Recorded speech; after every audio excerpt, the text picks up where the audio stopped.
Finally, we're ready to jump into the hair materials. So the hair material is a material, just like this, and when you open it up, you get a whole bunch of options here, as well as corresponding properties for each one of those channels. So I'm just going to close this, and we'll take a look at the scene setup, as we're finally working with something that is going to be dealing with a lot of rendering. So I'm going to render the hair, and you can see the result is pretty boring. So what we're going to do is we're going to start by adding in a floor here, and then a few lights. And as soon as we do this, it's going to breathe a bit more life into the actual hair. Now, for demonstration purposes, we'll also be adding in a hair object that has some light styling applied to it. So again, if we render, this is going to give us a base that will really allow us to see how the light is acting upon our hair, and this will give us a good idea of how changes to the material are just going to be affecting the coloring without getting all of these lighting effects. The first option that we have in the color channel is a color gradient. What this gradient is defining is the color from the root to the tip of the hair. So in this case, you can see at the root of the hair we have a darker brown, and then towards the tip we have a lighter brown. If we go back to our gradient here, we can double click on any gradient knot to bring up a color picker. And from here we can set custom colors. If we render again, you can see now we have the green color at the root and the orange color at the tip. If you want, you can go back to the color gradient here, and we can also add in additional knots. And this is going to allow you to specify some more variation along that hair. And again, we'll just do a quick render. And here you can clearly see the band of white that we added in. If we take a look at the material applied to the styled hair, you can clearly see that the gradient is really just following the hair itself. It's not applied to the object in any way. So here you can kind of see hints of the green as the hairs are separating and moving so that we can see through all of that. And then the white band is kind of working in conjunction with the specular highlight to create some really interesting patterns in here. The next option that we have is brightness, and this is a slider just like pretty much any other brightness slider. It's going to control the brightness of the color here. So at 100% we're getting these exact colors. If we set this to 0% and render, you'll see that we don't get any color in our hair. So again, we had 100% and 0%. If we set this to something like 50 and render, you'll see we get about half the brightness of the original here, and we get definitely a lot more brightness than 0%. With the brightness sliders, you can bring it up to 100%, but you can also push it beyond that by using the interactive spinner here. And if we render again, you can see the results that we get by pushing the brightness beyond 100%. So now we have 200, 50, 0, and the normal 100. We then have some options here for variation. With the variation, you can control the hue, the saturation, or the value of the colors that are created here. We can take the hue and set that to 100%, and that's going to mean that these colors can shift on their hue value by 360 degrees either way pretty much. So this is what it looks like with 100% variation in the hue.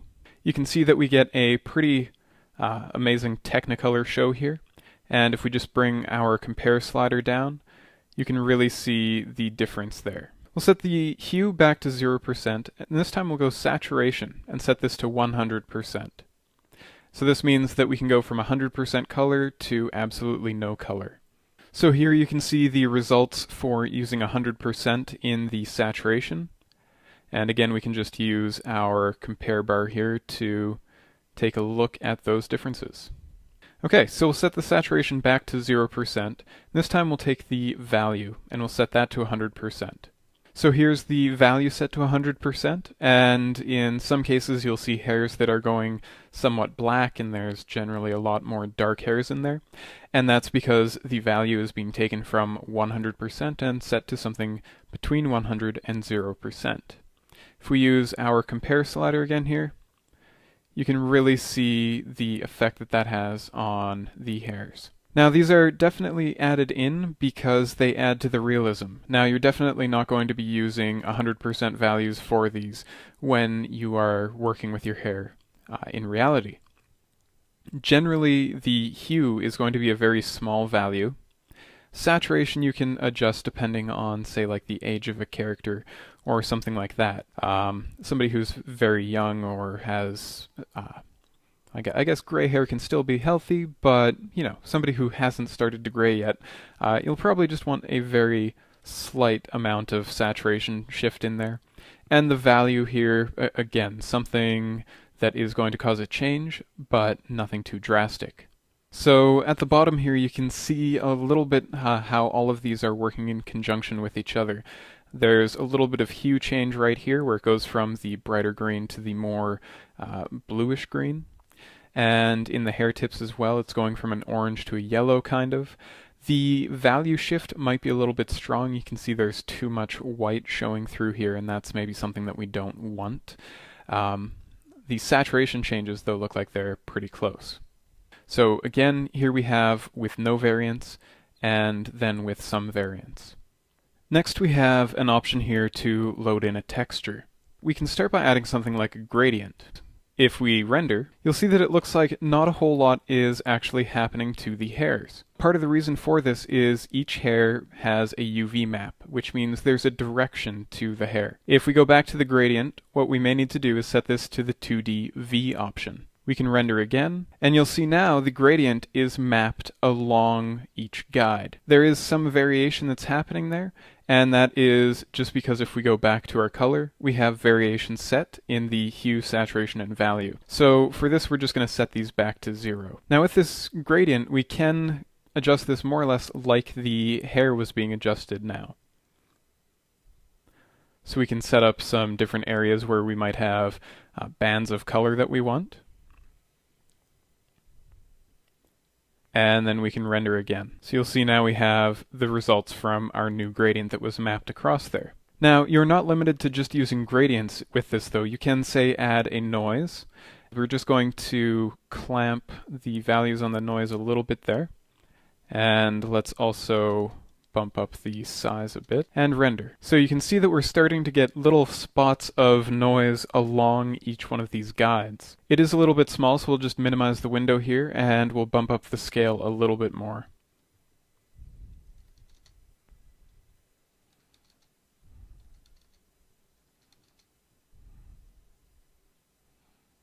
So you can see now that we can definitely see those spots on the hair a lot better. Going back to the view with the styled hair, you can also see how those spots are being applied across the styled hairs. If we take a look here, we also have an option for a blend. So in the blend, we have all of these different blending modes, and we can choose from any one of the blending modes here. There's also some that are being clipped off that would be average, normal, multiply, screen, darken, lighten, and difference. I'm going to choose multiply. So what this is going to do is it's going to take the colors that are created by the noise here, which in this case is just black and white, and it's going to multiply that on top of my color gradient that I have set here. I also have an option for changing the mix on this multiply, and that's really just how much of the shader is going to be blended into this base color. So if we just do a test render again, you'll see that we now have the original gradient as well as the spots from the noise shader. The next thing that we have in the color channel is an option for the roots. And this is going to allow us to specify a texture for just the root itself. So let's go in here and use the old gradient example. We'll set this to 2DV. And then we'll click on render. So in the close-up shot here, you don't really see a lot of what's going on. So let's take a look at the wider view. So we can see from the wider shot that instead of being mapped along each hair, it's being mapped across the surface. It is also overriding everything that we had in the original material here. So if we go back to the color, all of these parameters are being overridden right now by the root material. And that's because this also has a blend. so we can choose how to blend this with our base material. Now we don't have to use just a gradient, we can use something like a noise on here, and we'll just clamp this a little bit and render again. So in this case, the noise isn't really visible, so we'll jump back into the actual noise itself and just change the scales and render again, and we should be able to see a fairly good pattern here. So you can see as long as the root is being affected, it's going to change the entire hair. Again, the limit isn't just to something like noise, we can load an image. So in this case, I've loaded in just a simple image that I got off the internet, and we can click render, and we can see that affects the coloration of the entire hair again. Now we do have the blending mode here, so I can set this to say multiply, and I'm just going to adjust the base color of the hair here a bit, so that we have something that is not so completely garish. And now it's going to multiply this over top of this gradient that I have. So you can see on the close-up we have the bands of color that were along the guides, as well as the noise shader that we had multiplied on top of that, and then all of that is being blended with the base color that we set. I'm going to set the blend mode back to normal on this, just so that we have the root color only, and then we can take a look at the tips. You'll see the tips are set to as roots. That means it's just going to take whatever you've set here and use that for the tip color. If we uncheck this, we can now add in our own texture to the tips.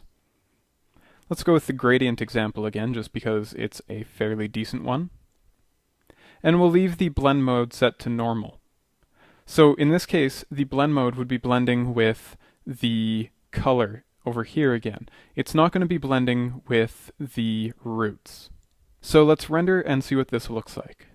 In this case, you can see that the roots still are getting their color from the texture map that we set, but all of the tips have the black to white gradient mapped across them.